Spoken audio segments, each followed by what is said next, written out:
నమస్తే నా పేరు Shivaji welcome to our channel ఎట్టకేలకు భారతదేశ చలనచిత్ర పరిశ్రమను గడగడలాడించినటువంటి అశ్విని కుమార్ ని అయితే అరెస్ట్ చేయడం జరిగింది. ఎవరి అశ్విని కుమార్ అంటే ఈయనేమన్నా పెద్ద చదువుకున్నటువంటి శాస్త్రవేత్తనో లేకపోతే పెద్ద మాఫియా డానో లేకపోతే తీవ్రవాదో ఉగ్రవాదో గ్యాంగ్స్టరో కానే కాదు.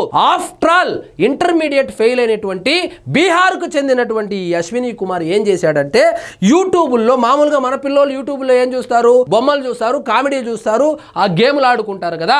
కానీ అశ్విని కుమారు యూట్యూబ్ సహాయంతో జావా, పైథాన్, లైనెక్స్ లాంటి సాఫ్ట్వేర్ కోర్సులు నేర్చుకొని హ్యాకింగ్ కోర్సులు కూడా యూట్యూబ్ ద్వారానే నేర్చుకొని సినిమాలకు సంబంధించినటువంటి క్యూబ్ ఏదైతే ఉందో క్యూబ్ యొక్క ఆ సర్వర్ ని హ్యాక్ చేసి సినిమా రిలీజ్ అవ్వగానే 10 నిమిషాల్లో హెచ్డి ప్రింట్లు డౌన్లోడ్ చేసేవాడు.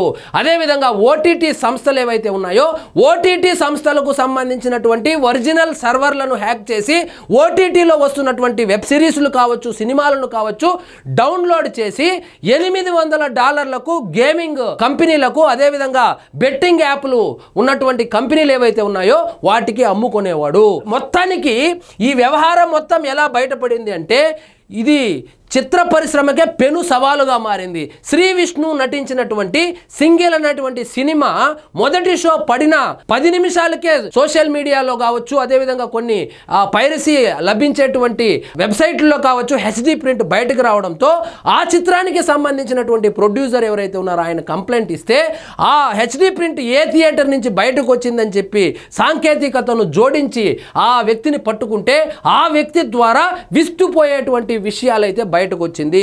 అదేనా మీరు కొంచెం ఓపికగా వినాలి. ఎందుకంటే దాదాపుగా వేల కోట్ల రూపాయల ప్రొడ్యూసర్ డబ్బుల్ని పొట్టన పెట్టుకున్నారు వీళ్ళు. చూడండి, అంతర్రాష్ట్ర సినిమా పైరసీ రాకెట్ ఛేదన, జూన్ లో పట్టుబడ్డ ఓ నిందితుడి ఆధారంగా ముఠా గుట్టురట్టు. దేశంలోనే పైరసీ సినిమాల మాస్టర్ మైండ్ గా పేరు ఉన్న అమల్ దాస్ స్వస్థలం తమిళనాడులోని వేణుస్వామిపురం. బిఈ పూర్తి చేసిన అతను సాంకేతికపై పట్టుతో సినిమాలను పైరసీ చేసి విక్రయించడం ప్రారంభించాడు. అన్ని రాష్ట్రాల్లో ఏజెంట్లను ఏర్పాటు చేసుకుని శిక్షణ ఇచ్చాడు. వారి నుంచి వచ్చిన కంటెంట్ ను తన సైట్ లో అప్లోడ్ చేసేవాడు.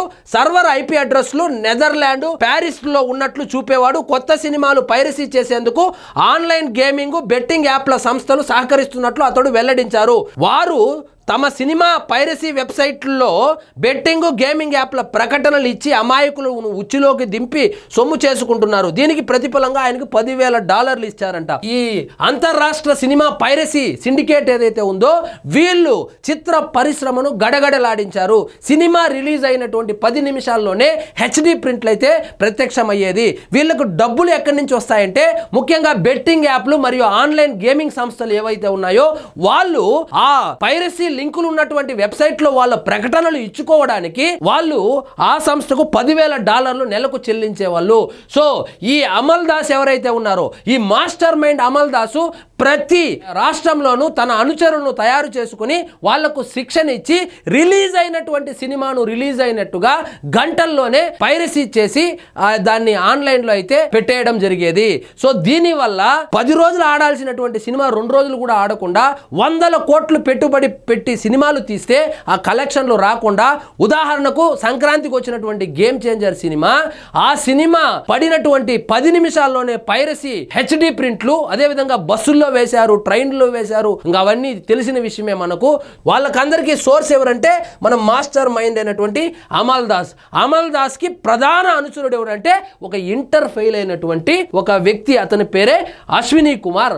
బీహార్ కు చెందినటువంటి అశ్విని కుమార్ వేల కోట్ల వ్యాపారం జరుగుతున్నటువంటి భారతదేశ చలనచిత్ర పరిశ్రమను గడగడలాడించారు. వీళ్ళిద్దరితో పాటు కొంతమంది టీమ్ గా రెడీ అయ్యి ఎక్కడెక్కడైతే సినిమా హాళ్లు ఖాళీగా ఉంటాయో మొదటి రోజు కూడా ఖాళీగా ఉండేటువంటి థియేటర్లలో పైరసీ చేయడము. అదేవిధంగా ఈ అశ్విని కుమార్ అయితే ఏకంగా క్యూబ్ యొక్క సర్వర్ను, ఓటీటీ యొక్క సర్వర్నే హ్యాక్ చేసి 10 నిమిషాల్లోనే ఆ ప్రింట్లు హెచ్డి ప్రింట్లను డౌన్లోడ్ చేసేవాడు. దాన్ని $800 ఈ అమల్ దాస్ కి అమ్ముకునేవాడు. ఈ అమల్ దాస్ ఏమో బెట్టింగ్ యాప్లు మరియు ఆన్లైన్ గేమింగ్ యాప్లు ఏవైతే ఉన్నాయో వాటి ద్వారా డబ్బులు సంపాదించేవాడు.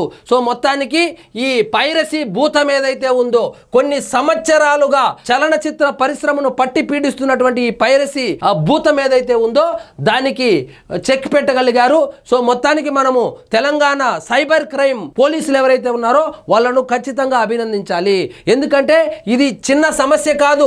ఒక సినిమా అనేది బయటకు వచ్చేస్తే కొన్ని వందల కుటుంబాలు రోడ్డున పడ్డట్టే. అవన్నీ వాళ్ళకి అవసరం లేదు. కేవలము $80, $800 లేదా $10,000 వాళ్ళు సినిమాలను అమ్ముకుంటా ఉంటే కోట్ల రూపాయలు పెట్టుబడి పెట్టినటువంటి ప్రొడ్యూసర్ ఏమైపోవాలి, వాళ్ళ కుటుంబాలు ఏమైపోవాలి, సినిమాల మీద ఆధారపడుతున్నటువంటి కుటుంబాలు ఏమైపోవాలో. సో వాటినన్నిటిని దృష్టి పెట్టుకొని మనం అభినందించవలసినటువంటి మరొక వ్యక్తి సింగిల్ అనేటువంటి సినిమాకు సంబంధించినటువంటి ప్రొడ్యూసరు.